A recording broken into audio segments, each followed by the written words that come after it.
Hello बच्चों, let's see this question. And here this question say the government of India has introduced various institutional and technological reform to improve the agriculture in 1980s and 1990s. Support the statement with example.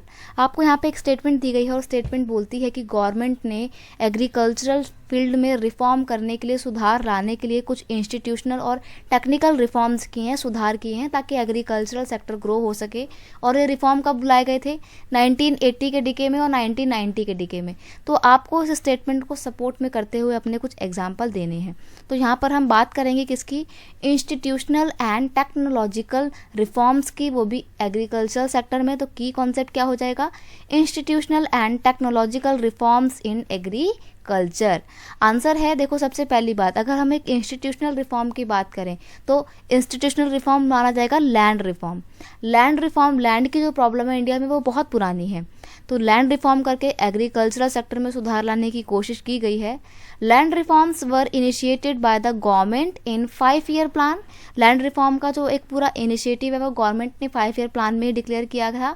इसका aim क्या है? Which aim to abolish the zamindari and consolidate of land holding. एक तो इसका एक main उद्देश्य है कि जो जमींदारी सिस्टम है इंडिया में प्रिवेलेंट हो रखा था पहले, जो कि काफ़ी हद तक अब कम हो गया है, उसको अबॉलिश करना, उसका सुधार करना। और जो कंसोलिडेट थे लैंड, यानी कि जो छोटे मोटे लैंड बटे हुए थे उनको कंसोलिडेट करना है, एकीकृत करना है, ताकि एक बड़े लैंड में तब्दील किया जा सके, क्योंकि जो बड़ा लैंड होगा वहाँ पे टेक्नोलॉजी का इस्तेमाल करके प्रोडक्शन को बढ़ाया जा सकता है।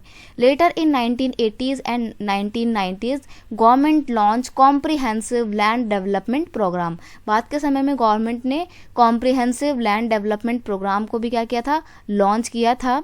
It provide insurance cover to the farmers against the damage of crop. और इसमें क्या होता है, इस प्रोग्राम के तहत अगर किसानों की फसल खराब हो जाती है तो बदले में उनको इंश्योरेंस मिलता है।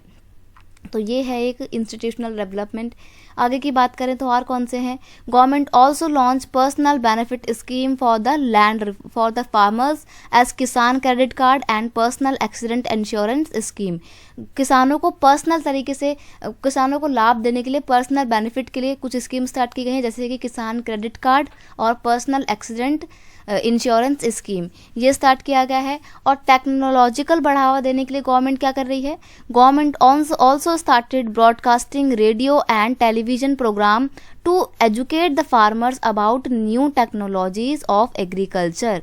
एग्रीकल्चर से रिलेटेड जो नई नई टेक्नोलॉजी है उसके बारे में जानकारी देने के लिए किसानों को क्या कर रही है गवर्नमेंट? रेडियो और टेलीविजन में उनके लिए नए नए प्रोग्राम लाए जा रहे हैं। आपने किसान कॉल सेंटर के बारे में ज़रूर सुना होगा। ये गवर्नमेंट के द्वारा लिया गया एक इनिशिएटिव है जिसमें किसानों को अगर कोई भी दिक्कत आ रही होती है फसल से संबंधित, उसके बारे में कोई भी जानकारी चाहिए होती है, तो वो एक हेल्पलाइन नंबर पे कॉल सेंटर से अपनी प्रॉब्लम डिस्कस कर सकते हैं और उसका सॉल्यूशन वो प्राप्त कर सकते हैं। प्लस इनकी मंथली मीटिंग्स भी होती हैं। तो ये कुछ गवर्नमेंट की स्कीम्स हैं ताकि टेक्नोलॉजिकल बढ़ावा दिया जा सके। Government also announce the minimum support price of major crop. Government ने जो मेजर क्रॉप है जैसे कि चावल है, गेहूं है, इनकी प्राइसेस को, इनकी मिनिमम सपोर्ट MSP को जो है डिक्लेयर कर दिया है, ताकि जो किसान है वो मिडिल मैन के चंगुल से बच सके, जो उनको उनकी फसलों के सही दाम नहीं मिलते हैं। उस प्रॉब्लम को सॉल्व करने के लिए गवर्नमेंट ने ये इनिशिएटिव भी लिया है MSP का।